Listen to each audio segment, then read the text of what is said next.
ఆదర్శ పురుషుడు అనగానే గుర్తుకొచ్చేది శ్రీరాముడు.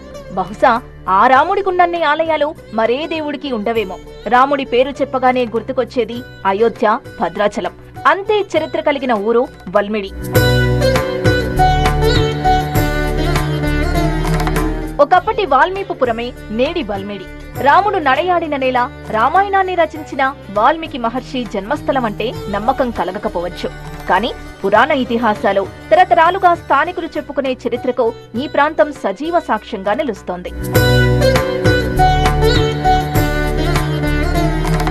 ముఖ్యమంత్రి కేసీఆర్ సహకారం, మంత్రి ఎర్రబెల్లి దయాకర్ రావు సంకల్ప బలంతో వల్మిడి నేడు పుణ్యక్షేత్రంగా మారిపోయింది. వాల్మీకి నడయాడిన నేల ఇప్పుడు మహాఘట్టానికి ముస్తాబైంది.